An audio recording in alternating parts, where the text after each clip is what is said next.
What is up, guys? Welcome back to OverTakes. This is Misfit. And we're here. We are finally to the playoffs. It is that time. Where the rubber meets the road. Pretenders are separated from the contenders. All of the cliches you want to use. It's postseason time. But first, before we dive into this, thank you everybody on YouTube for all your support that you've been giving me. It's greatly appreciated. All the likes, subscribes, views, all that kind of thing. Thank you very much. Everybody out there in podcast land, the same to you guys. Thank you very much for all your support. I know content has been a little weird. I've been having problems with RSS feeds and all that still again, but I'm working on that. Hopefully we get it all taken care of and all together. Here's how this episode's going to work when we talk about the playoffs. We don't have all the matches set. At the end of this episode, I'm going to go over my picks for the 3 matches that we have set. The Boston-Houston match, the Vancouver-Washington match, and the Chengdu-London match. I'm going to go over all of those, and then we'll move on from there. What this episode I'm going to do is I made a tier list of teams that have no realistic shot of winning a match. I mean, they could. Realistically speaking, though, teams that can't win a match. Teams that might win one, but aren't going to do much else. Teams that can make a run, and then the obvious front runners. And then we have a couple of outlier in between, kind of don't know what's going to happen with the team's situation. So that's the meat of what today's going to be about. And then moving forward, what I'm going to do is Friday night, after the matches, I'm going to throw together an episode going over the matches that we already had, kind of previewing what we have coming up, and then we'll do another one on Monday, wrapping up Saturday and Sunday. I just figured that would be a good way, just because we don't know who's going to play each other. There could be upsets that we want to talk about. Meta discussion, which is totally up in the air, which we'll talk about for a second before we dive in. I've heard a lot of different things. I'm sure you guys have heard some too, but from what the casters and the pro players and some of the other people that have seen some of the stuff that I've heard, looking like, diving into that, looking like we're going to have kind of what we had in the last couple of weeks, where we had before the Hero Pools, like in the what was it, the Countdown Cup. I forgot the name already because I hate it. It was dumb. But the Winston Zarya. And then we're probably going to see some Hog. I really don't know. There's a lot of talk of Tracer and Sombra. Obviously going to see some Ana if we get Monkey and that kind of thing. The trade-off, Nano, Monkey, and then, you run Sombra and run the EMP. That style seems to be like it could be prevalent. But I really don't know, since they did nerf Orisa into the ground and things like that. You don't really know what's going to happen. I don't think these guys are going to go without a shield just because of the way these guys play snipers. You're just going to die. They need something. Maybe you see Rhine, you're going to get Winston dives. So you could see Winston Ball. You could see Winston Diva, that kind of thing too, depending on what's going to happen. But just like, it's not going to be like Ladder. Let's put it that way. You're not going to be seeing Hog Zarya running around and then crossfire everywhere. And everybody getting sniped and all that kind of stuff that we just had. I think it's going to make it a little odd to do some of these predictions and stuff like that. I don't hate this style that they do, and then they've done it for the previous 2 years too, where you go in to the playoffs with a different meta and weird stuff happens. Season 1, we had New York, the best team in the league the whole year. They couldn't handle the double sniper thing, and London was built for that. Stuff like that, even Philly to an extent with Carpe and EQO doing what they did in that. And then last year we went from goats to the double shield stuff with Sigma. We had some of the pulled pork, hog hook stuff and all that kind of shenanigans going on. And then it played out differently. If it was goats, we could have had a different result in the final. Probably not. It adds some spice, but I don't necessarily like what it does. It kind of is the best team at the right now instead of the best team for the whole year, kind of. With some of these teams, you're going to see upsets and weird shit go on. Teams that end up in the losers bracket that shouldn't be down there. Teams that are won matches that shouldn't enough meta talk. Let's talk the tier list. So I decided to do it this way instead of doing a flat out power ranking. If you guys like, I'll do a power ranking I'm going to do one at the end of the season. I mean, I could do one to 20. But I just felt, and like I've said this before, the APAC region and the NA region are different amounts of teams, and I just don't see any correlation to putting Hangzhou 5th over the LA Valiant, just because they're it's just one of those, it's an example. They might have more losses or whatever, but they played harder competition, quote unquote, and the Valiant fed on worse competition, quote unquote. You don't know what could have happened if all of those teams were in NA, or from APAC were together with the NA teams, I should say. This is the tier list. I thought I'd make it a little more fun than just going, oh, S tier, this. All right. No, these are hot takes, guys, for the most part, and don't take it personally if I have your team in a tier that's, not exactly where you think it is. It's all in fun. It's my opinions. And to me, I think the Mayhem are going to win the whole thing because I'm a Mayhem fan. I think they could beat anybody given the opportunity. That's me. But objectively and hot take wise, let's look at this. I know that made no fucking sense whatsoever, but all right. So we're going to start in the bottom and work our way up. All right. Now this is my tier of teams that I'm calling no realistic shot to win a match. I have London, Boston, and Toronto. And the only reason why the only reason why Washington and Vancouver are in the next level is because they have to play each other and one of them's going to win, and they're kind of on equal footing-ish. They're both subpar right now. But, I mean, let's talk about this. Boston. We'll start at the dregs in the bottom. Boston, whatever with Boston. They are top to bottom the worst team in the league. They have a couple of good players. And I'm not saying they're bad guys. I'm saying as far as they're not on this level, at least they're not working together on this level. They are not good. I didn't buy in early in the season, middle of the season when everyone says, yeah, they're looking good. I just thought it was a fluke. I think some people just slept on them, literally. And no shot for Boston. They need to work some things out in the offseason. We'll talk about that, obviously, in the offseason. Now, the next team I have is in APAC, and that's London. The main reason why I have London here is because they're playing against Chengdu in the first round. I mean, obviously, this is just revealing my pick right now, but Chengdu has a dive meta that they can play. They're better anyway right now. They're more cohesive, and Chengdu does wacky shit, and London doesn't do the normal stuff good right now. They have potential to do that. I just think their season boomed. They're worn out, and they have a good base to move on to next year, but they're not going to do anything in the playoffs. Next team I have, it pains me to say this, but I have the Toronto Defiant. I have them in this because they didn't have to play in that elimination round, but they immediately go in and have to get picked by a team that's going to be vastly better than them. Yeah, they did make some noise in the Summer Showdown. They have some good players, but do they? They have a feel, to me, like Season 1 Mayhem with Tavik and Swoosh and Manitin. They had some decent pieces that were decent at one point, but in the grand scheme of things, it just didn't work out. And that's where we are with this team.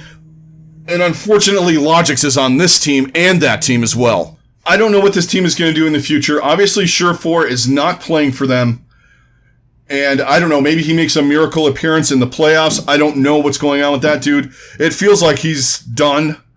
The rest of the team is kind of lackluster. Karev is playing really good along with Logix, but the rest of it's just not working. And I don't think they can beat the Gladiators, the Fuel, anyone that's in that next tier, Atlanta. I don't think they have a shot at beating them, but that's why they're in this list, if you're wondering. Bothers me to say it. I love Toronto. Other than the Mayhem, they're one of my favorite teams. And it's just not going to happen. And if it does, great. But I don't think they have a shot of beating one of these teams above them, especially with the current meta, the way it's coming in, and all of the things that are rolling in here. I just see them as not having a shot. All right, let's move on to the next tier. Now, this is could win a match, but probably not much more than that. These are the teams that, aren't terrible, but once you start moving on to the playoffs, you start playing better teams in elimination kind of situations, and it gets not good for these teams. Now, a couple of the teams on here obviously are in the elimination round. They have a shot of winning a game because, well, two of them are playing against each other, and one of them is playing Boston. But first, we have Vancouver. Now, I have them here because they do show some promise. They have some good rookies. Obviously, the whole team is rookies, I should say, after the whole debacle with the original team, them cutting all those guys loose and all that. These guys are decent for the bottom. I'm just going to call it that. There are times, though, when they're uncoordinated. They're playing on different pings. They're not in the same room together. And a lot of that stuff factors in. They have guys that can make a difference in the future, I think, like Shockwave and Dalton and even Kasa or whatever is KSA. He should be on the Valiant. The guy who should be on the Valiant with his KS name. These guys have some promise. They're not great, but the team-wise, they're not great. But they have players that can make a difference. And I think they can win a match. They might give somebody a fight. They might do something in the losers bracket. But I don't think they have a realistic shot of doing much more than maybe upsetting the apple cart a little bit in the losers bracket. If at all. Now, the next team we're going to talk about is playing them, the Washington Justice. They just picked up Decay. They have players, that have been around the league. They have a lot of veterans and stuff like that. And then they have got a couple new guys like Tuba. But they're just also lackluster. They have a shot of beating Vancouver. Probably will. And I feel the same way about them. Except for I think some teams might avoid them because of Decay and his carry potential in that second round when they're picking. They might get picked a little bit lower. They might get stuck. They're thrown at somebody. Out of the three teams between Toronto, Houston, and them, if it comes to them, if it was Vancouver, I think it would, Houston would be the last team that anyone would want to play out of that. Yeah, what else can I say about Washington? They have slim to no chance of beating any team above Vancouver or Boston. They'd give a team like Toronto a run. They could beat maybe Dallas. I don't think so. I would love to see them play Dallas. I want to see the revenge game for Decay. I still think Dallas is better than them anyway. So let's talk about Dallas. I think Dallas is the next team in here. I think they could win a match, but maybe not much more. And it all depends on who gets thrown at them and they get to pick or whatever in the first round, outside of the elimination round. They made it past that. They have a good core. They have Gamsu. They're going to just be running dive, and those two guys are good dive tanks, depending on what Note runs, and he's improved as the season has gone on, and some other heroes that might be viable. I'm still afraid of him on Zarya, but you still have Doha.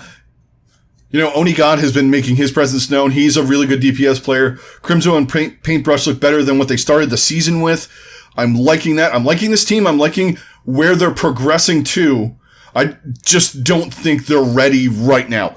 They could make a run, like I said, they'll get a win.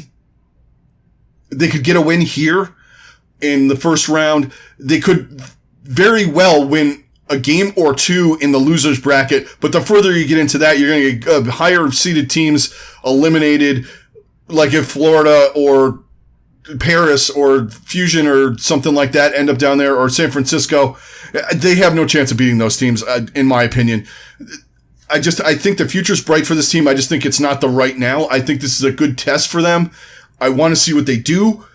I say that all the time about this team. They're just not there yet, is what I'm getting at. All right, next up, let's talk Atlanta.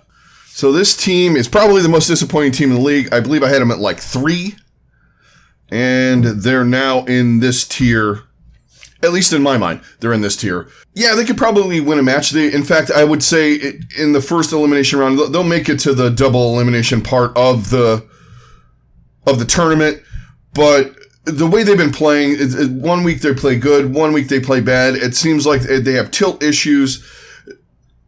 And they're a good team, but they just haven't gotten it together this year at all. And I don't expect that to happen all of a sudden with the flip of a switch when the playoffs start, for them to play cohesively as a team, not feed, not do stupid stuff. Their comps, they seem like they get stuck in these rush comps, and I don't think it's the meta's going that way. It could, but like they use Erster on cheese picks, essentially, or wacky heroes, niche heroes, instead of putting him on stuff that he wants to play on. Sharp, who knows what the deal is with this guy. I just don't see this team doing a ton in the playoffs this year. I see them winning a game, and not like the category says, and not much more. Yeah, they could beat the teams that are below them, Washington, Toronto, Dallas, Boston, potentially. Who can't beat Boston? Vancouver. They can beat those teams like that. But when you get into the teams like Florida and the Valiant and the Gladiators even right now, I just don't see them beating these teams. They can't beat teams like that. They're just not on the level team-wise to beat a team like that. Individual-wise, they have the skill. They have the talent. Edison's been playing great. They have guys. Hawk plays great. Gator plays good when he's in there. They have the talent to do this, but I just don't see it happening this year. They're not, like I said, they're not cohesive. They just don't, I don't know if it's tilting, give a fuck factor in the regular season matches, but there's some disconnect going on this team, and they're not going to do much in the playoffs, in my estimation. Now, the next team has got the first round luck of the draw. Well, they picked them, but the elimination round is Houston. Now, the Outlaws, they've had a weird season. There's this perception that they're better than they are sometimes, I think, with Houston. Yes, they beat Florida. And as a Florida fan, I'm afraid of them. They match up really well against them. Sometimes lesser teams match up better against good teams. It's just a thing in all sports. I mean, the Dolphins for years give the Patriots fits. And the Dolphins are nowhere near in the class of the New England Patriots. But Houston, they have bright spots. Dante is fantastic. I think Jexay is great. I think Jexay and Repel are getting better and better. Blase on certain heroes is really good. Linkser, you got doing some of the stuff. They are decent, but they don't get the results. And, Hydration on main tank is okay, but his Winston is just not great. They're going to need a good Winston, and they have one, and he's not playing. And that's Muma. I don't know if Muma's done, much like Surefour, he kind of fell off the map here. I just don't think they're going to get Boston. Obviously, they're going to win that. I hope to God they win that. And if you're a Houston fan, stay away from bridges if you lose, man.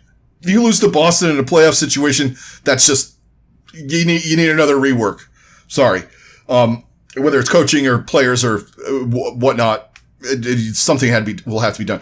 I mean, I'm not banking on them losing at all in that, but I think they could give a couple of teams in here in this round some trouble. Maybe the Gladiators, Dallas, Atlanta, a couple of those teams they could give fits to. Much like Dallas, I think they could possibly go on a little bit of a run in the losers bracket, depending on where they get. They're not going to get further because once you, like I said, once you get deeper into the playoffs, you're going to have the higher seeded teams and better teams, and they're just going to knock them off. But they need to do some work. I hate talking about this team sometimes because the word potential comes up way too damn much. And there's a certain point where potential just needs to get thrown out the window and just tell it like it is that they're playing subpar. But yeah, those are teams that I think could win a match, but not much more. Now, we're going to throw this team in an outlier. They're in an in-between tiers, and that's the Chengdu Hunters. The reason why I put them there is because they are the epitome of could go all the way or get absolutely embarrassed in the first round.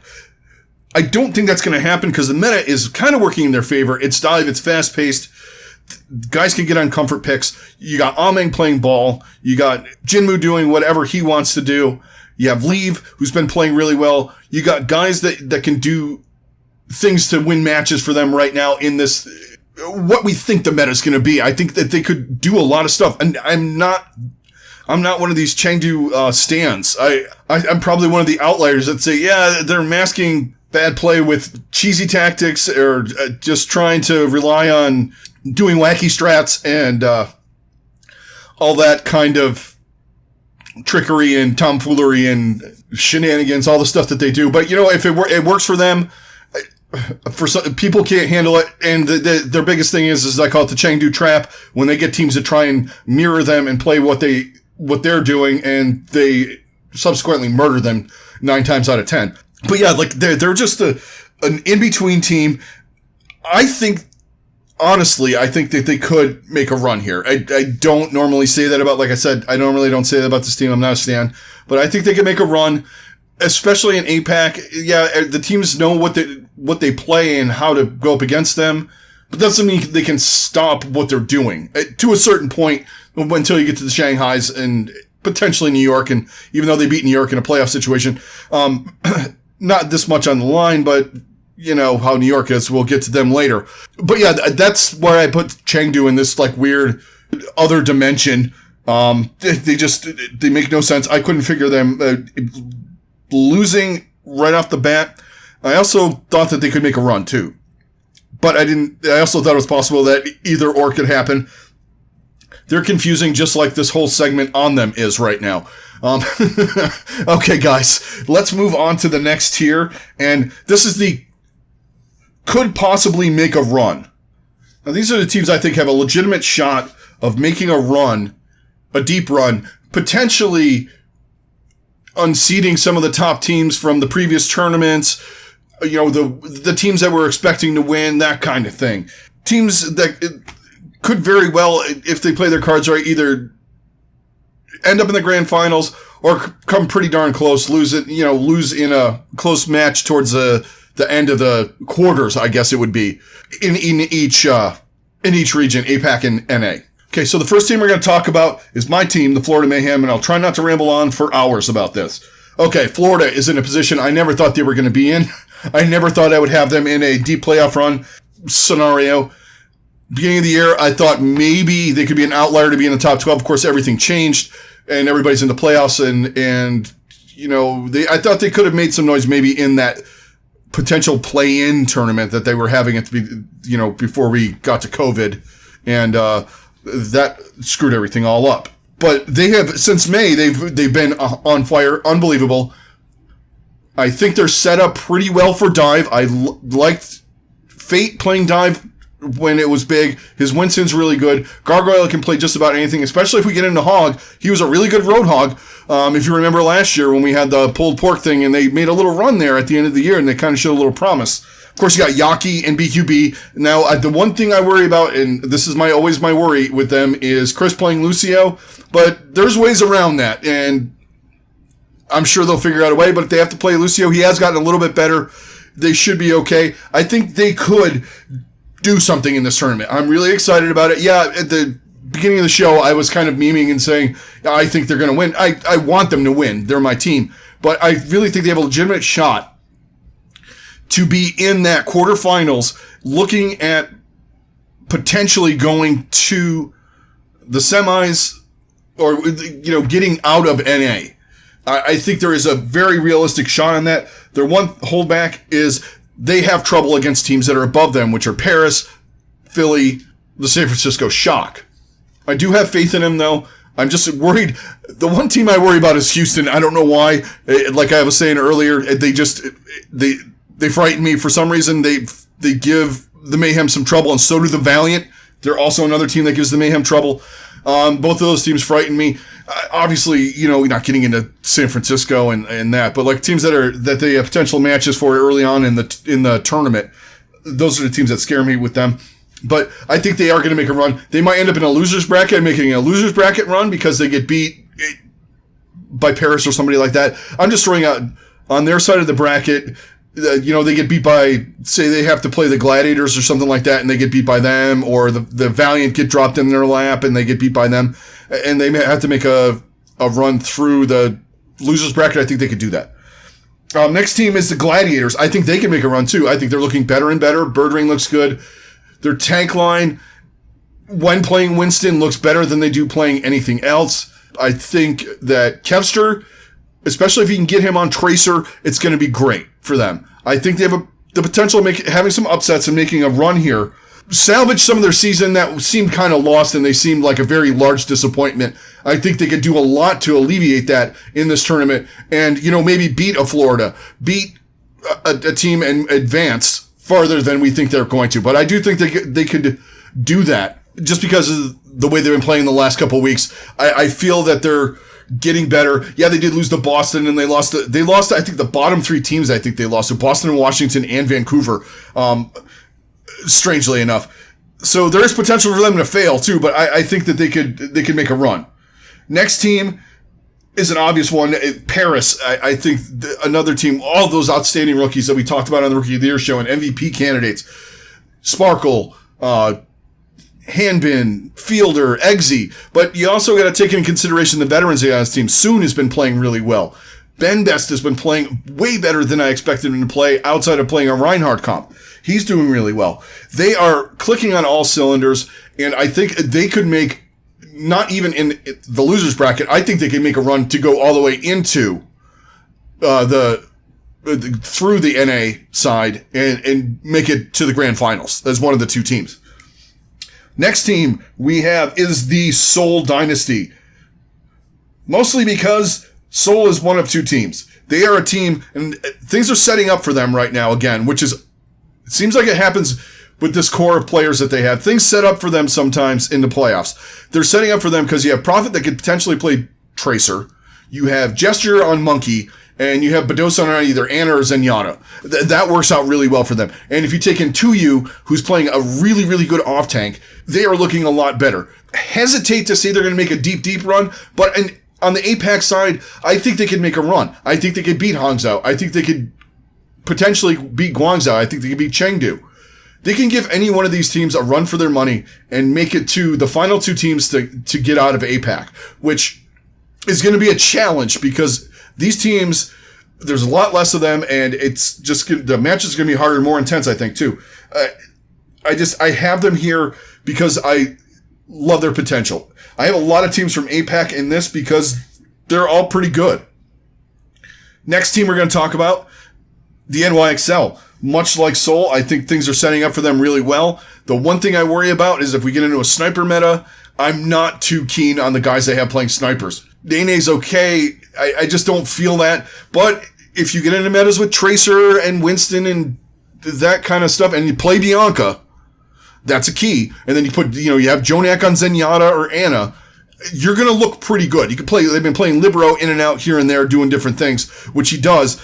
You might have him come in if it becomes a May Reaper situation or stuff like that where we're running maybe on control maps or, tight maps where we're going to be running some shield stuff. I think you're going to see some Ana. You're going to see some May and Reaper, and you might see Libero playing May and you get whoever to play Reaper, Sabiobi or Nene or the list goes on. They have a bunch of guys that are okay in their DPS, but not God tier right now, and that's the frightening part for me. I do think they can make a run. I think they can do some things in this tournament. I put them in this tier because I thought they could win more than one game. The New York Excelsior track record is what frightens me.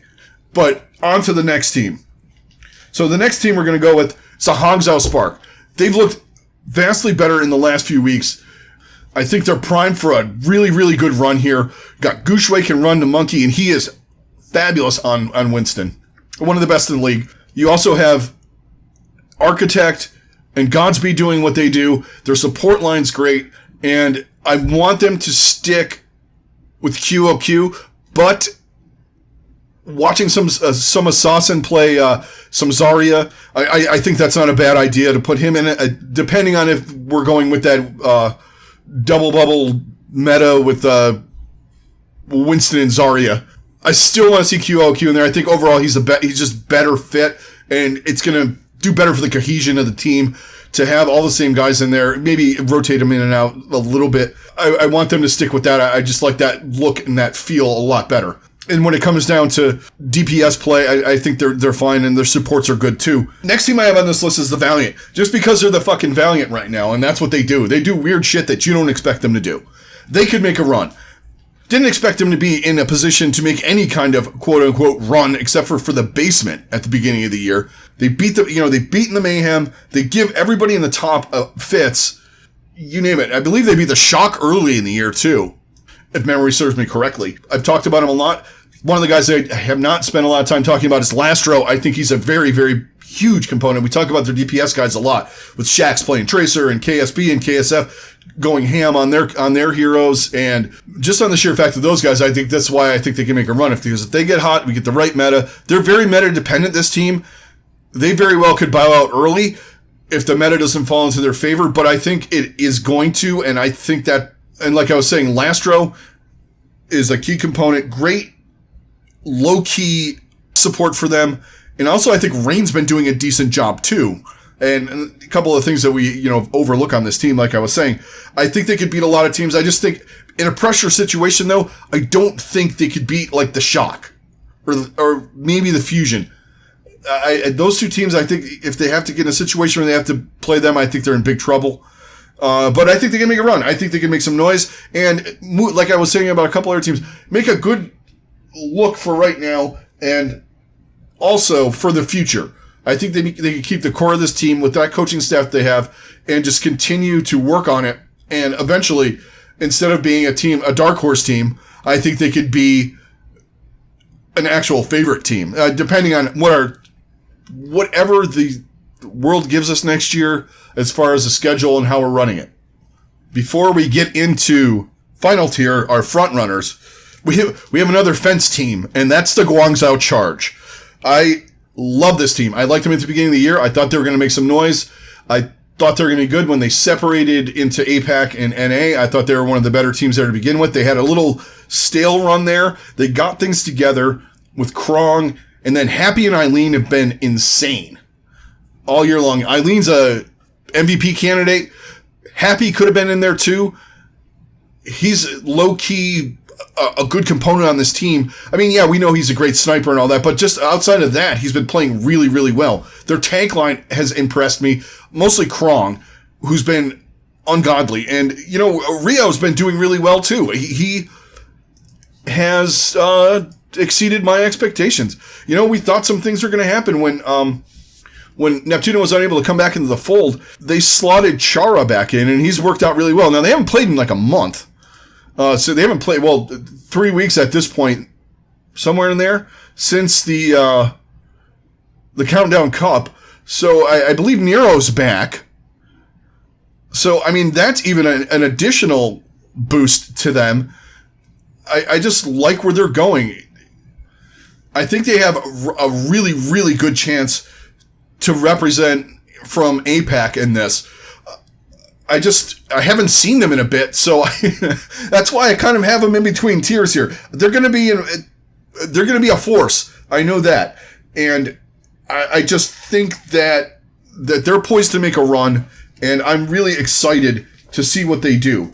Final tier. Obviously, we've narrowed it down, guys. We're down to we have the final 3 teams left on the list. Let's talk Fusion first. So obviously, Philadelphia Fusion. They're number 1 team in NA. They've been in, other than when they got beat by Florida, in the last 2 tournaments, they've been in the finals or the semis and got knocked out. Everyone says it's bad luck. It's this and that. No, it's not. They got outplayed, better teams. They didn't choke these games away. It's not like situations where we've had C9s and things like that, or just the best team in the league and then just absolutely dumpster firing. They've been in close matches and lost. That's not choking. And I think top to bottom, this team could very well be your champion at the end of the year when the dust settles. I'm not giving mine yet. Look for that on social media. A realistic pick, not the Mayhem. Heart pick, Mayhem, for sure. When you look at the things that have changed in this team, Alarm has brought so much to this team. He's my choice for Rookie of the Year. He was in my contention for MVP. I just like Fleta a little bit better than him in that. But the things he does just elevates his team. Once again, I'm going to say it. Keeps Sato alive. Very important. Very important. And we see how Sato's been playing. He has good support behind him. He's been playing really, really good this year. He's up there for like that comeback player of the year kind of guy. And then you just take their DPS line. You have Carpe, EQO, Hisu, Chipsa. Don't laugh. Doomfist could get played. I don't know if they're going to play him in a meaningful match, but you never know. You also have Ivy, who's also phenomenal. So they're poised to be like a San Francisco, where they have guys that can slot in any of these metas. So if you want to run Tracer Sombra, you have Hisu and Carpe. You want to go snipers, you have Carpe. You can run Hisu on something else. You want to do Ash Sombra, you have various guys you can play. You want to play May Reaper, you have Carpe and you have Ivy. You can run Ivy on Genji. You can run EQO on Genji and Pharah. There is so much stuff that this team can do. And it makes them very, very dangerous. And also, one of the things I think that's been overlooked on this team by a long shot is Fury. Fury is playing great. Beginning of the year, they had Poco in there. I wanted to say Poco for some reason. They had Poco in there, and who played well. But Fury is like one of the top offense in the league, and I kept saying, why are they not playing him? But as the year's gone on, he's just gotten better and better. And this should frighten anybody that has to play them. Their tank line, especially if you get in a dive where Fury was quite possibly, along with Meko, one of the best dive divas in the league. His Roadhog is also very, very good. When Badosin wasn't playing on London, but stuff that might come into consideration here. You might see something weird like Ivy on Zarya, because he ran a good Zarya for Toronto, but Fury can run a good Zarya as well. So I just like them. I really want them to win. How's that? Outside of my team, I'm rooting for this team. I really want them to win. Let's move on to the next team. San Francisco. Okay, we talked enough about this team, really. Top to bottom, best in the league.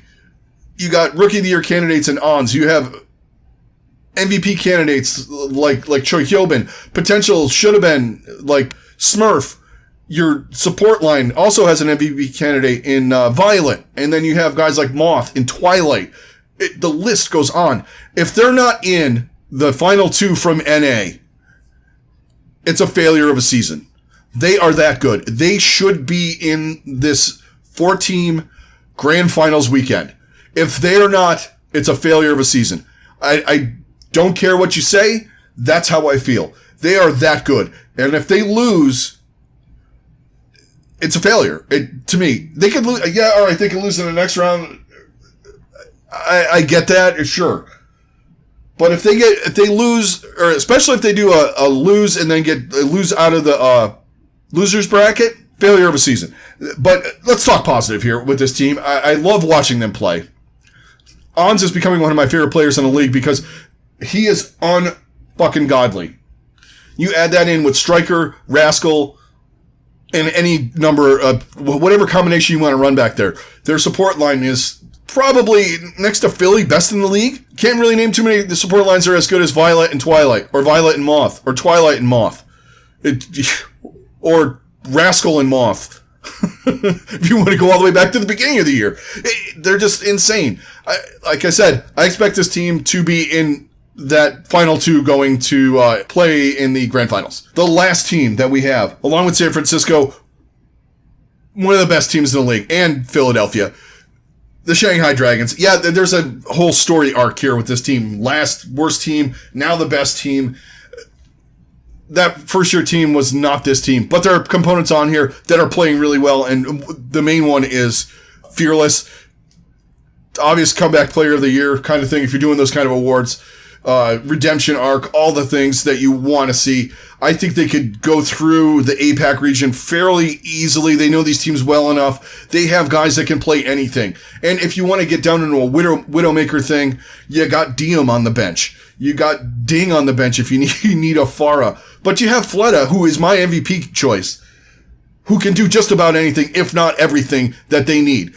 And then Lip can pick up the slack, and if you don't want Lip in there, you can put Ding in there, or whoever. Diem. Support line, Li Gong is great, and then you run Luffy or Izayaki. If there's a Zenyatta meta and you don't have Izayaki in there, you're crazy, but Li Gong is great. I can keep going. Void, also an MVP candidate. Fearless should have been an MVP candidate in my mind. I think that they're going to go to the finals, and I think they could be one of the last two teams standing. And much like if you go back to my little chat there about San Francisco. If they don't get out of APAC, it's a failure of a season. They're the best team in APAC, probably the best team in the league. Close. Them and San Francisco won neck and neck. You can throw Philadelphia into that mix too. I'm not afraid to do that. More results from San Francisco and Shanghai, but overall, Philly's in there too, which is why they're in my top 3. But if they don't make that final, to me, it's a failure of a season with how well this team's playing. There's potential for them to get beat, but I don't think it's going to happen. When you get down to the money part, this team is pretty clutch. I mean, they've had 2 occasions in the playoffs, deep runs in the playoffs where a semi they reverse swept, and then they reverse swept Seoul as well in a final. So they don't give up. I don't see them not gritting this out and winning, but if they don't win, it's going to be a shame. And I think they just have too much clutch potential on this team. They should be in that final 4 teams, should be in the final game, in my opinion. Now, that's going to do it for my tier list. Let's talk real quick about the shit shows we got going on for this elimination round. Real quick, couple of words on these, and then we're going to call it a day. And we'll see you guys Friday night, early Saturday morning with an episode talking about the first couple days of the tournament, and then Monday wrapping up the whole weekend. So first match, we're going to talk about London and Chengdu. I love Chengdu in this. I think there's no question in my mind that they're going to win this. The meta falls in their favor. They don't care if it doesn't. London's on the ropes. They're kind of boomed right now. I just don't see anything from them. There's just not enough on London, like I said earlier. I love Chengdu in this. I'd say 3-1, potentially a 3-0. Next match, we're going to talk about Return of the Clown Fiesta, El Clasico Numero Uno, the Boston Uprising and the Houston Outlaws. I don't think this is going to be much of a match at all. I think Houston dominates them from the get-go, makes it quick, gets just disposes of them quickly, and 3-0, not a speed run, but close. I don't see Boston doing anything against them, even though Houston's not that great. Boston's infinitely worse than they are. Now, the next match actually is probably worth watching on all fronts. I think this could be a very entertaining match. And that's Vancouver and Washington. I think these teams are on the same level right now. I think Washington has a little bit more potential to be better with the players that they have in their team, the experience, and all that kind of thing. If you want to go with that stuff, Vancouver is very young. They have playmakers. They very well could do some things in this match. I think it's going to be close. I think it's going to be either a close 4-map or a 5-mapper, but I am going to take Washington. I think Washington just has a little bit more. I think Decay can carry. I think he might in this match. I will see how it goes, but I think moving in to Friday, I think they're the better choice to move into Friday at this point. I like Vancouver. I want to like Vancouver, but I can't pick them in this scenario. I just think that Washington's just a tick better, and they're going to move on to the next round of the playoffs. All right, guys. So that's going to wrap up our playoff edition. I'd like to thank everybody out there on YouTube. Thank you very much for all of your support. It's greatly appreciated. Everything you guys do, I really, really do appreciate it. All the likes, subscribes, all the views you guys give me. Everybody on Podcast Land, I feel the same way. Thank you very much for, all of your support. That's going to do it. I'll see you on Friday, late Friday night, early Saturday morning with a quick ramp up of Thursday, Friday. But that's going to do it. This is Misfit. I'm out. Everybody stay safe, and I'll talk to you on the next one.